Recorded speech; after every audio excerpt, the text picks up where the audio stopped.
नमस्कार, मी Abhijit Patil. Royal Maharashtra YouTube चॅनलवर आपलं सहर्ष स्वागत आहे. मित्रांनो, मी आज तुमच्यासाठी जो व्हिडिओ बनवत आहे त्याचा प्रमुख उद्देश कोकणातल्या जमिनींचे प्रकार आणि त्याच्या किमतीमधला असलेलं व्हेरिएशन्स हे माझ्या क्लायंट्सना किंवा माझ्या व्ह्यूअर्सना समजावं हा याच्या मागचा शुद्ध हेतू आहे.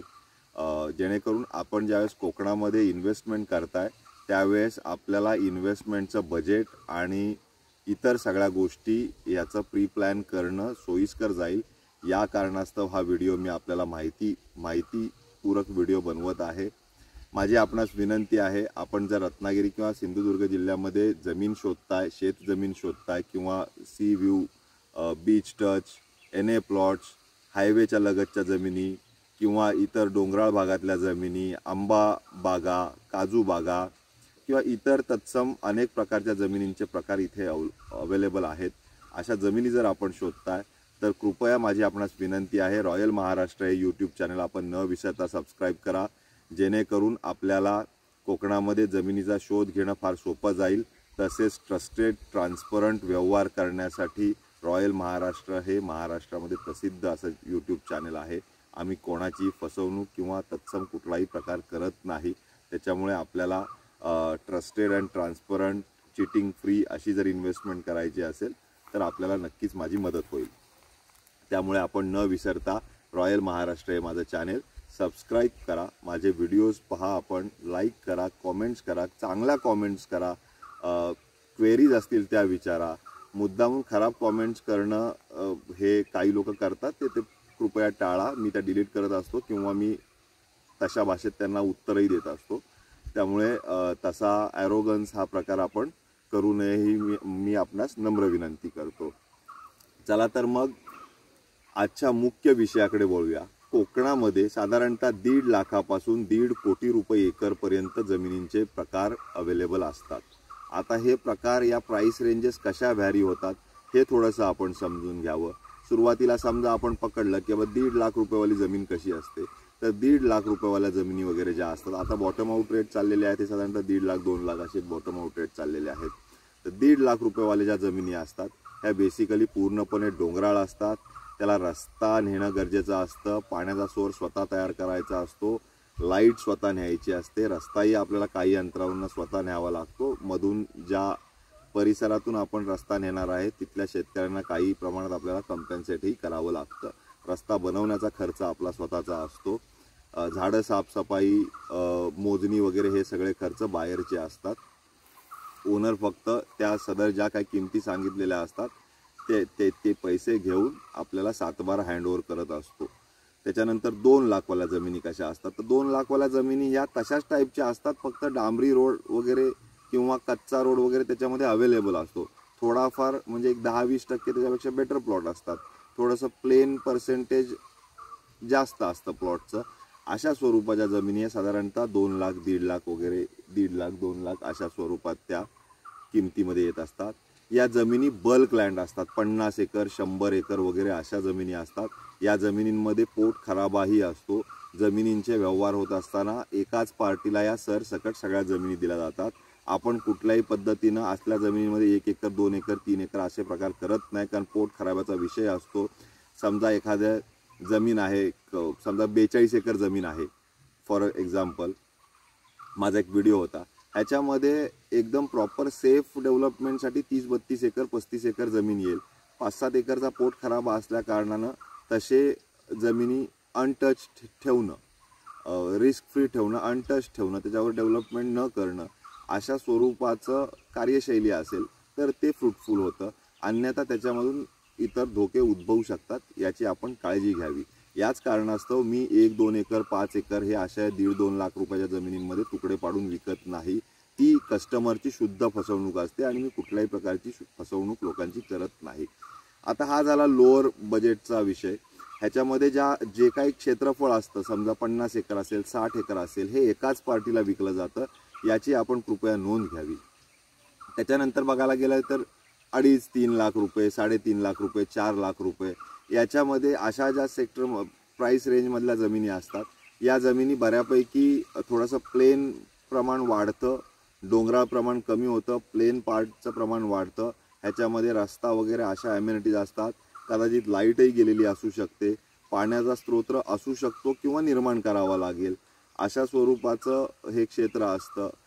ही क्षेत्र ही थोडीशी मच बेटर असतात त्यांच्या ज्या 1.5-2 लाख रुपयाच्या जमिनी आहेत त्याच्यापेक्षा जास्त. याची डेव्हलपमेंट कॉस्ट कमी येत असते. म्हणजे एकूण एकच पकडा, 1.5-2 लाखवाल्या जमिनीला डेव्हलप करायला गेलं आणि 3.5-4 लाख रुपयावाला डेव्हलपमेंट करायला गेलं तर साधारणतः हे डेव्हलपमेंट सकट 6 लाख, 6.5 लाख, 7 लाखावर जे गणित जातं हे एकंदरीत एकच जातं. त्याच्यामुळे माझी आपल्याला नम्र विनंती आहे की जर एखादं चांगलं प्रपोजल आपल्याला डेव्हलप करायचं आहे तर जमिनीची किंमत थोडीशी एक्स्ट्रा असली तरी चालेल. A+B=C हे इक्वेशन कायम राहणार आहे. ए थोडा जास्त असला तर बी कमी होतो, एक छोटा असेल तर बी वाढतो, सी हा ऑलवेज सेम राहील, अशा स्वरूपाचं याचं वस्तुस्थिती असते. त्याच्यानंतर छोटे छोटे तुकडे जर म्हणायला गेलात 1 acre, 2 acre, 5 acre, 3 acre, 4 acre अशा स्वरूपाचे एक सिंगल फॅमिली ओन जमिनी जर बघायला गेलात किंवा एका सिंगल फॅमिलीला, एक मिडल क्लास फॅमिलीला परचेस करायची जमिनी असतील तर या साधारणतः जमिनींची किंमत 6 लाख ते 10 लाख या रेंजमध्ये.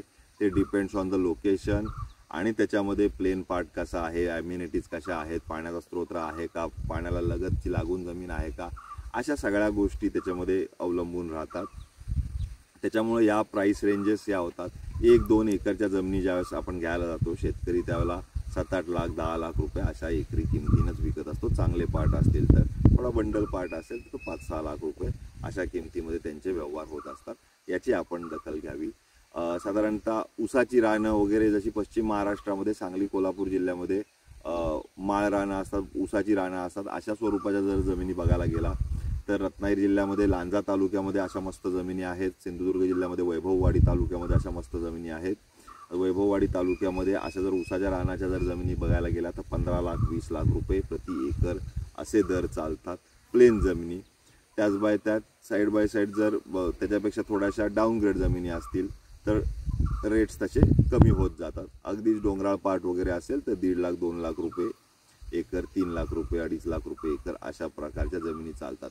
रत्नागिरी जिल्ह्यामध्ये रिअल इस्टेटची जी काय प्राइसिंग आहे त्याच्यापेक्षा सिंधुदुर्ग जिल्ह्याची रिअल इस्टेट ही गोवाजवळ असल्यामुळे शेतकऱ्यांची अपेक्षा जास्त असल्या कारणानं तिथल्या जमिनी महाग आहेत कंपॅरेटिव्हली रत्नागिरी जिल्ह्यामधल्या. 1.5-2 लाखवाल्या जमिनींचा मगाशी मी जो उल्लेख केला हे नॅशनल हायवेपासून सह्याद्री व्हॅलीजकडे असतात जमिनी, ज्या साधारणतः 20-25 किलोमीटर लांब असतात हायवेपासून. याची आपण कृपया नोंद घ्यावी. समुद्राकडच्या साईडला अशा जमिनी मिळत नाहीत. समुद्राकडच्या साईडला ज्यावेळेला जमिनी आपण पाहायला जातो त्यावेळेला आपल्याला आयदर सॉफ्ट लॅटराईट सरफेस और हार्ड लॅटराईट सरफेसच्या जमिनी त्या असतात. त्यांच्या किमतीही जास्त असतात. त्या किमती जास्त असण्याचं कारण ह्याच्यामधनं चिरा उत्पादन घेऊ शकतो या कारणास्तव, अथवा याच्यामध्ये ब्लास्टिंग करून किंवा खड्डे पाडून, मोठे खड्डे पाडून सॉईल फिलिंग करून याच्यामध्ये ट्रॅडिशनल पद्धतीनं आंबा लागवड, ज्या काही अर्ली स्टेजेसच्या आंब्याच्या बागा असतात ह्या सगळ्या त्या परिसरात येतात. याची 2 कारणं आहेत. एक तर सरफेसमधनं येणारी हीट, त्याच्यामुळे आंब्याचा उसळण्याचं प्रमाण, आणि समुद्राचे खारी वारे जवळ असल्या कारणानं याच्यामुळे त्याच्यामध्ये आंबा उत्पादन लवकर होत असतं.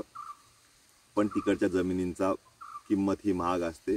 जसं जसं अगदीच समुद्राच्या जवळ जाल तुम्ही 2-5 किलोमीटर त्यावेळेस ते एकराचे दर 15 लाख 20 लाख रुपये 30 लाख रुपये एकर असे होत जातात लमसमच्या किमतीमध्ये. एनएमधल्या किमतींचे रेट त्याचे वेगळे असू शकतात. जसं बीचकडे जाल किंवा ऑन व्हाईट सँड बीचवरच्या जमिनी असतील तर 10 लाख रुपये गुंठा 12 लाख रुपये गुंठा ह्या नॉर्मल रुरल एरियामध्ये. आणि जर रत्नागिरी शहराच्या आजूबाजूला किंवा गणपतीपुळे शहरामध्ये, गणपतीपुळे ग्रामपंचायती क्षेत्रामध्ये येणाऱ्या किंवा मालगुण ग्रामपंचायत क्षेत्रामध्ये येणाऱ्या जे फेमस टुरिस्ट डेस्टिनेशन्स आहेत, इकडे देवगड असेल, मिठमुंबरी, तारामुंबरी, कुणकेश्वर, असे सगळे आचरा, मालवण असे जे काय समुद्रकिनारे आहेत, देवबाग, अशा सगळ्या तत्सम जे काय फेवरेट टुरिस्ट डेस्टिनेशन्स आहेत तिकडे गुंठेवारीचा रेट चालतो. व्हाईट सँड बीचच्या जवळपास किंवा त्या परिसरात जमीन असेल तर 10 लाख रुपये गुंठा, 12 लाख रुपये गुंठा, 15 लाख रुपये गुंठा अशा जमिनी चालतात. अशा जमिनींचा मूळ उद्देश हा इन्व्हेस्टर्सना हॉटेल इंडस्ट्री आणि तत्सम रिसॉर्ट अशा स्वरूपाचे त्याचे युजेस केले जातात. टोटली कमर्शियल वापर केला जातो. त्याच्यामध्ये शेतीसाठी वगैरे कोणी येत नाही. लोक मुद्दामून शेतीसाठी वगैरे सांगतात आम्हाला समुद्रकिनारी शेतीसाठी वगैरे जमीन पाहिजे, तर ते तसं काही नसतं. आम्हीही लोकांना ओळखून असतो पूर्णपणे. शेतकऱ्यांचं, मी स्वतः शेतकरी आहे, मी शेतकऱ्यांची कधीही फसवणूक करत नाही. शेतकऱ्यांना चांगले 4 पैसे मिळतील हेच माझं मुख्य धोरण असतं आणि त्याच्या अगेन्स्ट कुठल्याही फसवणूक विरहित व्यवहार करणं ही आमची खासियत आहे. अनेक वेळेला सातबाऱ्यावर अनेक जरी नावं असली तरी एक बेटर कम्युनिकेशन स्किल माझ्याकडे असल्यामुळे हे सर्व व्यवहार हे सुटसुटीतपणे आपण नेहमी करत असतो. कुठल्याही पद्धतीची कोणाचीही फसवणूक न करता काम करणं हा आपला आजपर्यंतच्या कार्यशैलीचा भाग आहे आणि तो याच्या पुढेही राहणार आहे. म्हणून तर रॉयल महाराष्ट्र हे अग्रगण्य रत्नागिरी सिंधुदुर्ग जिल्ह्यामध्ये रिअल इस्टेटमध्ये, पर्टिक्युलरली ॲग्रिकल्चर लँडमध्ये, आंबा बागांमध्ये काम करणारं हे अग्रगण्य यूट्यूब चॅनेल आहे. याची आपण नोंद घ्यावी. मी जी काय वस्तुस्थिती सांगतोय त्याच्यामध्ये आपल्याला काही शंका असेल तर आपण मला फोनवर विचारू शकता. माझे नंबर आहेत +91 9420 883311. माझा दुसरा नंबर आहे +91 9823 434141. आपण मला संपर्क करा. तसेच आपल्याला माझे व्हिडिओज आवडत असतील, आपण माझे नियमित व्ह्यूअर्स असाल तर माझं चॅनेल सबस्क्राईब करा, जेणेकरून आपल्याला यूट्यूबवर व्हिडिओ अपलोड केल्यानंतर लगेच तो पाहता येईल. आपल्याला मनपसंत जमीन तत्काळ खरेदी करता येईल. अनेक वेळेस मला जुन्या व्हिडिओ संदर्भात फोन येत असतात, पण त्या व्यवहार अगोदर झालेले असतात. त्याच्यामुळे ग्राहकांची थोडीशी निराशा होते. ती निराशा टाळण्यासाठी माझं चॅनेल सबस्क्राईब करा. तुम्ही माझ्याशी 1-on-1 कम्युनिकेशन्समध्ये राहा.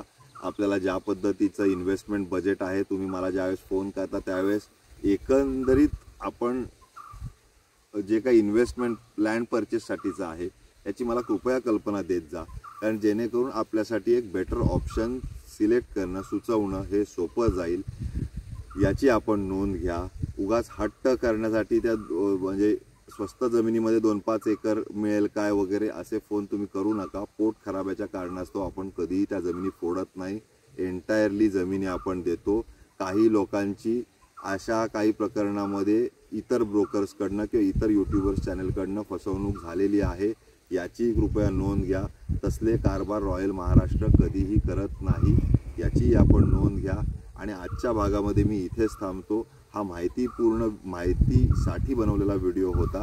आपल्याला जर आवडलेला असेल तर आपण नक्कीच याला लाईक करा आणि जाता जाता रॉयल महाराष्ट्र हे चॅनेल न विसरता सबस्क्राईब करा.